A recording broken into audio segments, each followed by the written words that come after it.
Welcome to New Possibilities. I speak truth to power without fear. So, yesterday I saw this video that this brother did about Cynthia G. I will post a link to that video in the description box so that you can watch it for yourself. But basically, he was talking about how Cynthia G did this video where she said black men as a collective have never defended black women. And I watched it for myself. I watched her video for myself. And in her video, she challenges people to present proof rebutting her point. And that's easily done. And that's what I plan to do in this particular video briefly, as the brother did as well.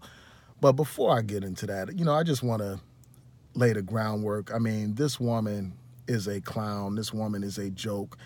This woman is not to be taken seriously, and I simply can't understand why so many people co-sign her and support her, because she's a joke.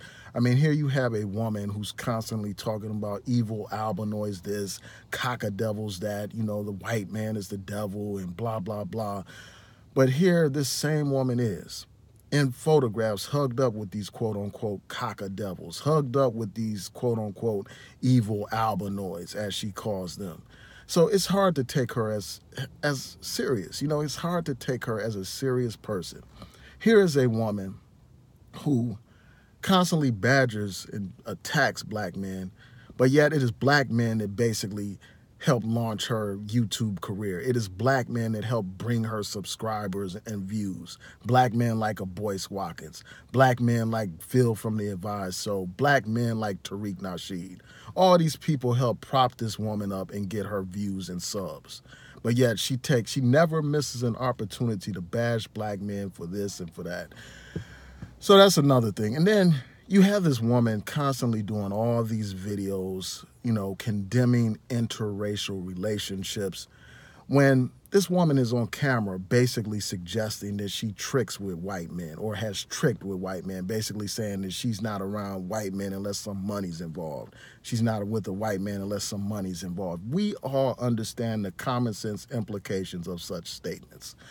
So I just had to get that out the way. And then, this woman talks all this black pride stuff, talks all this pro-black rhetoric, talks all this stuff about how black people suffer from an inferiority complex and they believe in the myth of white supremacy. But here you have a woman who is wearing a weave, not a weave that resembles African hair, not a weave that resembles the hair of West Africans, but a weave that resembles white hair or Asian hair, something that's completely non-black. But yet she wants to lecture black people about self-esteem and self-respect and self-pride. And then the other thing is this, man. I mean, here you have this woman that talks all this stuff, but yet she's so ashamed of who she is that she has to basically wear a costume, a mask of all this makeup all on her face. So I just had to get that basic stuff out the way before I get to the substance of this whole issue. So with respect to this whole thing about whether or not black men have defended black women as a collective, I mean, that's easily rebutted by history. All you have to do is look at the slave rebellions that took place in this country. Look at Nat Turner. Look at Gabriel Prosser. Look at Denmark Vesey. Look at all the other slave rebellions that took place. The slave rebellion that took place on the Amistad and all the other countless slave rebellions that took place in this country and in other parts of the Western Hemisphere. So, I mean, that's just absolutely ridiculous to suggest that black men haven't defended black women. And then, some people will say those were just a few individuals. The fact of the matter is, in each one of those examples, you had groups of black men as a collective joining rebellions, risking everything, risking their lives, and actually sacrificing their lives for freedom. They would rather be free than to live as slaves, and they were willing to sacrifice everything for freedom. Those were men defending black women and black people in general. Then you have the example of the civil rights movement. Thousands upon thousands of black men participated in the civil rights movement. If that is not a collective, I don't know what is. If those slave rebellions were not collective action, I don't know what is collective action. Thousands of black men participating in the civil rights movement, risking their safety, risking their freedom, risking their very lives for black women and black people.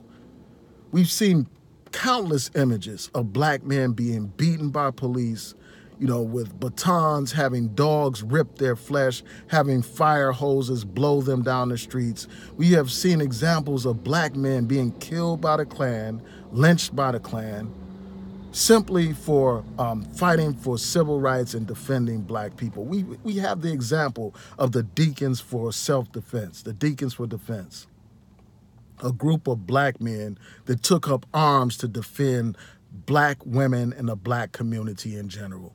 Then you have the example of the Nation of Islam, an organization that consists of thousands of black men. If that's not a collective, I don't know what is. Thousands of black men who have a fruit of Islam that defends black women and black people. You can't tell me that black men as a collective haven't defended black women.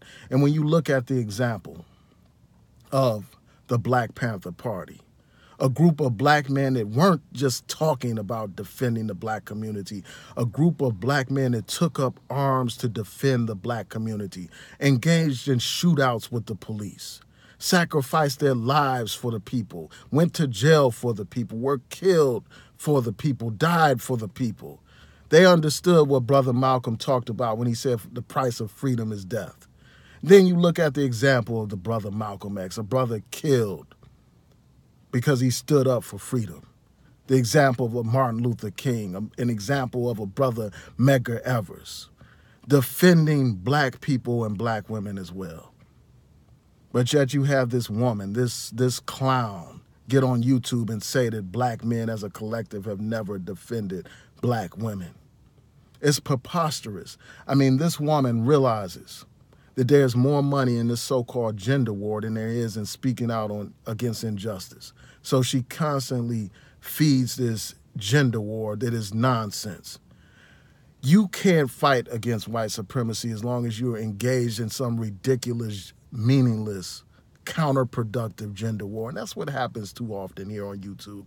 This woman hates the black man more than she hates so-called white supremacy, more than she hates police brutality, because this woman is fixated on bashing a black man. It is not black men as a collective's fault because your father abandoned you, your father that you referred to as a sperm donor.